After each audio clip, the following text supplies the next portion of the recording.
നമസ്കാരം. ഇന്ന് നമ്മുടെ അതിഥി ഏറെ ആദരണീയനായ ശ്രീ ജേക്കബ് പുന്നൂസ്. കേരളത്തിൻ്റെ പോലീസ് മേധാവിയായി 4 വർഷം പ്രശംസനീയമായ നിർണായക ദൗത്യങ്ങൾ നിറവേറ്റിയതിനെ തുടർന്ന് ഈ അടുത്ത കാലത്ത് സർവീസിൽ നിന്ന് അദ്ദേഹം വിരമിച്ചു. 3.5 പതിറ്റാണ്ടുകൾക്ക് മുന്നേ ആരംഭിച്ച പോലീസ് സേവനം പോലീസ് എത്രത്തോളം പരിഷ്കൃത ജനാധിപത്യ സമൂഹത്തിൽ നിർണായക ഘടകമാണ് എന്ന് തെളിയിച്ചുകൊണ്ട് തന്നെ അദ്ദേഹം പൂർത്തിയാക്കുകയായിരുന്നു. കുട്ടിക്കാലത്ത് മാവേലിക്കര പറയൻകുറ്റി LP സ്കൂളിൽ പോകുന്ന കാലത്ത് അവിടെ അധ്യാപികയായിരുന്ന അമ്മ അന്നമ്മ ടീച്ചറുടെ സാരി തലപ്പിൽ മറഞ്ഞു നിൽക്കുമായിരുന്നു പോലീസുകാരെ കണ്ടാൽ അദ്ദേഹം. പിന്നെ കുറേ വർഷങ്ങൾക്ക് ശേഷം കോളേജ് കുമാരനായപ്പോൾ തിരുവനന്തപുരം യൂണിവേഴ്സിറ്റി കോളേജിൽ ഒരു ഘട്ടത്തിൽ വിദ്യാർത്ഥികൾക്കെതിരെ പോലീസ് ലാത്തിച്ചാർജ് നടത്തുമ്പോൾ ഓടി രക്ഷപ്പെട്ട ശ്രീ ജേക്കബ് പുന്നൂസ്. വർഷങ്ങൾ പിന്നെയും കഴിഞ്ഞു.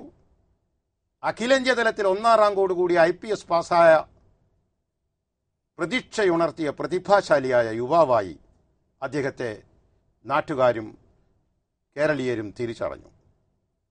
പിന്നീട് നിർണായകമായ നിരവധി ദൗത്യങ്ങൾ, നാദാപുരം കലാപം, വർക്കലയിലെ കൊലപാതകങ്ങൾ, ഏറ്റവും ഒടുവിൽ TP ചന്ദ്രശേഖരൻ വധം.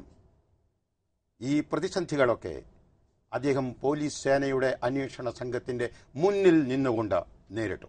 1992 അതിർത്തി സംരക്ഷണ സേനയിൽ ഡെപ്യൂട്ടേഷൻ ലഭിച്ചതിനെ തുടർന്ന് കാശ്മീർ തീവ്രവാദികളുടെ വെടിയുണ്ടകൾ നേരിട്ട സന്ദർഭം, ഒരു ഹെലികോപ്റ്റർ യാത്രക്കിടയിൽ പാകിസ്ഥാൻ അതിർത്തിയിൽ പെട്ടുപോയ ഉദ്വേഗപൂർണമായ ഓർമ്മകൾ, അതേ പോലീസിൻ്റെ അടയാള സൂചകമായ മുദ്രണത്തിൽ രേഖപ്പെടുത്തിയതുപോലെ പൊളൈറ്റ് യെറ്റ് ഫേം, വിനയാന്വിതം അതേസമയം ദൃഢം, ആ മുദ്രാവാക്യത്തെ പ്രത്യക്ഷീകരിച്ച ശ്രീ ജേക്കബ് പുന്നൂസ് കേരള പോലീസിൻ്റെയും ഇന്ത്യൻ പോലീസിൻ്റെയും തിളങ്ങുന്ന ഒരു മാതൃകയാണ്.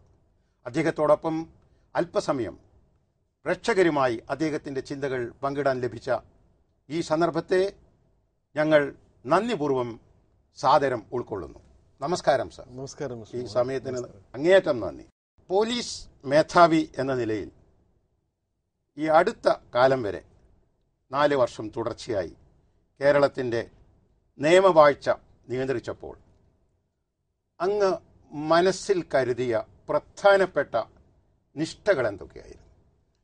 ഒന്ന്, ഈ സ്ഥാനം എൻ്റെ വ്യക്തിത്വത്തെ ബാധിക്കരുത് എന്നൊരു പ്രത്യേകമായ നിഷ്കർഷയുണ്ടായിരുന്നു.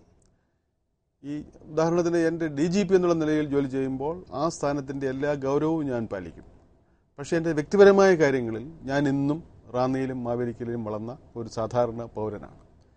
അപ്പോൾ അങ്ങനെ ഒരു വ്യത്യാസം ഞാൻ എന്നിൽ എപ്പോഴും പാലിച്ചിരുന്നു. വ്യക്തിപരമായ കാര്യങ്ങളിൽ ഒരു സാധാരണ പൗരനായും ഔദ്യോഗിക കാര്യങ്ങളിൽ DGPയോ അല്ലെങ്കിൽ DIGയോ IGയോ ആയിരിക്കുമ്പോൾ ആ ഔദ്യോഗിക സ്ഥാനത്തിൽ ഔദ്യോഗിക ഡ്യൂട്ടിക്ക് അതിൻ്റേതായിട്ടുള്ള വേർതിരിവും ഞാൻ എപ്പോഴും പുലർത്തി കാണിച്ചിരുന്നു.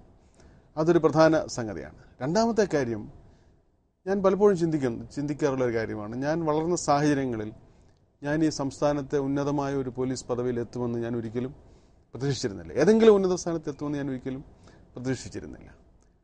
അപ്പോൾ ഈ പദവികൾ, ഈ സ്ഥാനങ്ങൾ എനിക്ക് ലഭിച്ചത് ഇന്ത്യയിൽ അവസര സമത്വവും ആർക്കും മുൻപോട്ട് വരാനുള്ള സാഹചര്യവും ഇന്ത്യയിൽ ഉള്ളതുകൊണ്ടാണെന്നും അങ്ങനെ എനിക്ക് ലഭിച്ച സ്വാതന്ത്ര്യവും അവസര സമത്വവും എൻ്റെ ജോലി മൂലം മറ്റെല്ലാവർക്കും ഉണ്ടാകണമെന്നുള്ള ഒരു നിർബന്ധ ബുദ്ധി.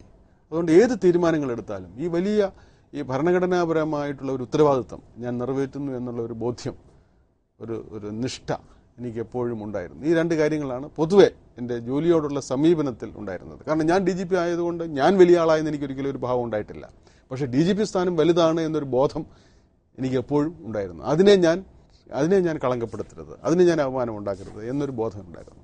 അതുപോലെ എനിക്ക് വളരാൻ സാധിച്ചതുപോലെ ഈ രാജ്യത്തെ എല്ലാ പൗരന്മാർക്കും വളരാനും ഉയരാനുമുള്ള അവസര സമത്വം എൻ്റെ ജോലി മൂലം സൃഷ്ടിക്കപ്പെടണം, അത് ഹനിക്കപ്പെടരുത് എന്നൊരു നിർബന്ധ ബുദ്ധിയും എപ്പോഴും ഉണ്ടായിരുന്നു. 1976 തോന്നുന്നു പ്രസിഡന്റിന്റെ ബാറ്റൺ പ്രധാനമന്ത്രിയിൽ നിന്ന് ഏറ്റുവാങ്ങുന്നു. തിരിച്ചാണ്, പ്രധാനമന്ത്രിയുടെ ബാറ്റൺ പ്രസിഡന്റിൽ നിന്ന് ഏറ്റുവാങ്ങുന്നു.